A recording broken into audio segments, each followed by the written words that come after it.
Hello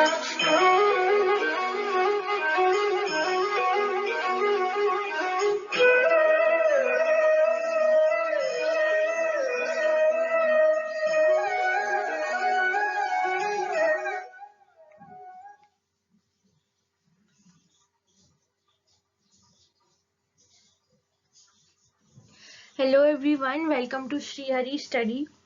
सो आज की class में हम डाइवर्सिफिकेशन के बारे में पढ़ेंगे। उसके पहले हमने जो पहले पढ़ चुके हैं, हम जो हमारी 2 क्लास हुई थी उसके बारे में रिवाइज कर लेते हैं। तो हमने स्टेबिलिटी और एक्सपांशन के बारे में पढ़ा था और इंटेंसिफिकेशन के बारे में पढ़ा था।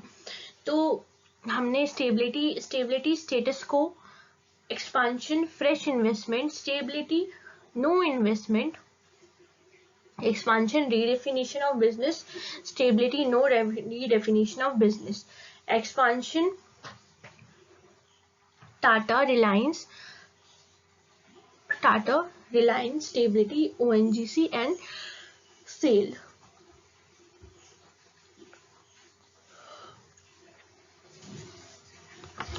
ONGC and sale. Then हमने पढ़ा था इंटेंसिफिकेशन में market penetration, market development and product development. Market penetration, existing product to existing market. Market development, existing product to new market. Product development, new product to existing market. देखो इसको याद करने का trick क्या है। Market penetration, same product same market, same product same market, same product same market, existing product existing market. Then हम market development से आपको क्या पता चल रहा है। मार्केट मतलब मार्केट नया है, प्रोडक्ट वही है, एग्जिस्टिंग प्रोडक्ट न्यू मार्केट। अब product development, product new product existing market. Okay, so example market penetration का, पेप्सी ने 1 लीटर की जगह 5 ml की बोतल सेल करना स्टार्ट कर दिया। मार्केट डेवलपमेंट का example Walmart in India. Product development iPhone 14 से आईफोन 15 पर आ गए। ठीक है, आईफोन 14 से आईफोन 15 पे आ गए या आईफोन 13 से आईफोन 14 पे आ गए। सो ये क्या है, प्रोडक्ट डेवलपमेंट। आज हम पढ़ेंगे डाइवर्सिफिकेशन के बारे में। डाइवर्सिफिकेशन का मीनिंग होता है कि ग्रो, एक फर्म जो है वो ग्रो करे, एक्सपांड करे internally by the way of diversification. Diversification में बहुत ज़्यादा ग्रोथ होती है, बहुत ज़्यादा प्रॉफिटेबिलिटी आती है। न्यू प्रोडक्ट में एंटर होना या नई प्रोडक्ट लाइन में एंटर होना, न्यू सर्विसेज या न्यू मार्केट में एंटर होना। It can be related, diversification related भी हो सकता है और अनरिलेटेड भी हो सकता है। It involves different skills, technology. It involves different skills and technology. Grow and expand.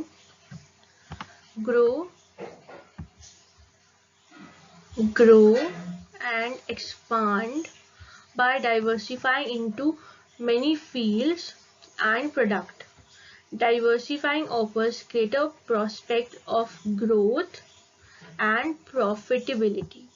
Entry into new product or product line or new services or new market, involving substantially different skill, technology and different skills 2 bar type हो गया, sorry.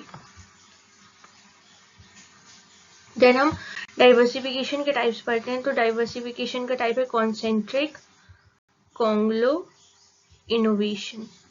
सबसे पहले हम पढ़ते हैं concentric के बारे में पढ़ते हैं। सो कॉन्सेंट्रिक प्रोडक्ट जो है वो रिलेटेड होता है।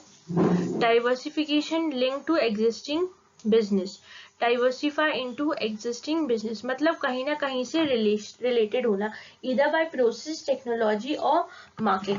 बेनिफिट ऑफ सिनर्जी मिलता है, सिनर्जी मतलब तालमेल बना रहता है। जैसे हम नेटफ्लिक्स का एग्जांपल लेते हैं। नेटफ्लिक्स पहले सीडी सेल करता था, ठीक है, सीडी में वो क्या सेल करता था, मूवी सेल करता था। अब नेटफ्लिक्स काय पे आ गया, ओटीटी पे आ गया। ओटीटी पे वो क्या सेल कर रहा है, मूवी सेल कर रहा है, लेकिन उसने अपनी टेक्नोलॉजी चेंज कर ली है। वो लिंक्ड तो उसके एग्जिस्टिंग बिजनेस पर ही टिका हुआ है, लेकिन उसने अपनी टेक्नोलॉजी चेंज कर दी है। अब वो ओटीटी पे वेब सीरीज भी सेल करते हैं और मूवीज भी सेल करते हैं। कोको कोला, कोको कोला ने लॉन्च की bottled water, bottled water. Netflix, Coca Cola. Next हम जाते हैं कॉन्सेंट्रिक डाइवर्सिफिकेशन को टू टाइप्स में डिवाइड किया गया है या उसकी टू डायरेक्शन है, एक है वर्टिकल इंटीग्रेशन एंड नेक्स्ट है horizontal integration. Vertical integration firm रहता तो उसी प्रोसेस में है, लेकिन vertically with in the same process but it moves forward और बैकवर्ड, या वो आगे जाता है या पीछे जाता है। रहता तो वो सेम प्रोसेस में है, लेकिन या फिर वो आगे जाता है या पीछे जाता है। जैसे अगर वो मैन्युफैक्चरिंग के में है तो या फिर फॉर बैकवर्ड जाना मतलब इंटरमीडिएट गुड्स की तरफ जाना या रॉ मटेरियल की तरफ जाना, और फॉरवर्ड मतलब मार्केटिंग सेल की तरफ जाना या आफ्टर सेल सर्विस की तरफ जाना। Backward integration entering business of input provider, input provider वही रॉ मटेरियल या intermediate goods, greater control over production and supply. Forward integration, moving forward into value chain, enter into business of distribution channel. Backward integration का example है Walmart ने जब lands bye करे थे ताकि वो ओन मिल्क प्रोड्यूस कर सके in their plants. Forward integration जो एप्पल है उसने रिटेल बिजनेस में एंटर किया है by opening its own stores world wide. So backward integration, entering business of input provider, greater control over production and supply. Example, Walmart buy lands to build own milk processing plant.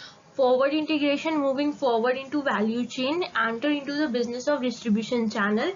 Example, Apple expand into retail by opening its own store worldwide.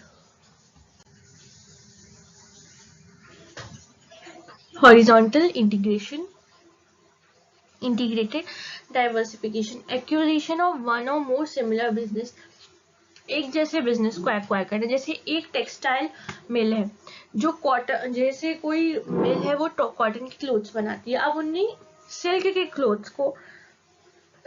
Clothes बनाने वाली textile के साथ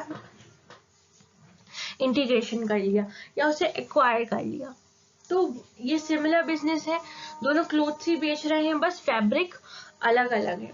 operating eight same stage, दोनों एक ही production sale, वो क्या कर रहे हैं, कॉटन क्लोथ्स को सेल कर रहे हैं और वो कॉटन क्लोथ्स को सेल कर रहे हैं, और उसने एक्वायर किया किसको, सिल्क के क्लोथ्स को सेल करने वाले। दोनों प्रोडक्शन स्टेज पर तो सेम है, दोनों प्रोडक्ट प्रोड्यूस कर रहे हैं कॉटन और सिल्क को, या फिर कॉम्प्लीमेंट्री या बाय प्रोडक्ट या फिर कंपेटिटिव प्रोडक्ट के साथ इंटीग्रेट कर लेना। Example, Facebook acquire Insta. Conglomerate diversification, conglomerate diversification मतलब कोई रिलेशन ही नहीं होता है, जिस एग्जिस्टिंग बिजनेस से ना कोई रिलेशन होता है। जैसे एक मान लीजिए आप क्लोथ्स बनाने वाली कंपनी जो है वो ड्राई फ्रूट सेल करने लगती है, तो क्या उन दोनों में कोई रिलेशन है, ना वो टेक्नोलॉजी से रिलेटेड है, ना वो प्रोसेस से रिलेटेड है, और ना ही वो मार्केटिंग से रिलेटेड है। So there is no linkage between product और मार्केट और टेक्नोलॉजी। जैसे एग्जाम्पल, अडानी ने एनडीटीवी को एक्वायर किया, रिलायंस ने हेमलीज। हेमलीज क्या है, एक टॉयज का ब्रांड है। इनोवेशन, नए नए इनोवेशन लाते रहना। जैसे कौन करता है, टेस्ला करता है, एप्पल करता है, यहाँ पे एप्पल होना था, एप्पल,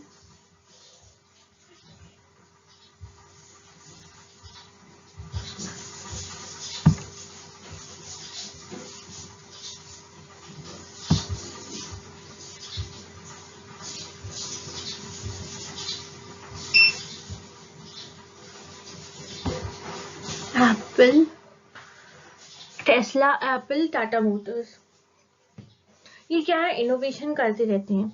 अब ये क्या करते हैं, नए एग्जिस्टिंग प्रोडक्ट को ही अपग्रेड करते रहते हैं। जैसे टाटा मोटर्स नई नई कार लॉन्च करता रहता है, एप्पल क्या करता है, एप्पल नए नए फोन्स लॉन्च करता रहता है। अपग्रेडेशन ऑफ प्रोसेस, उनका मार्केट शेयर चेंज होना, increase in revenue, increase in customer satisfaction.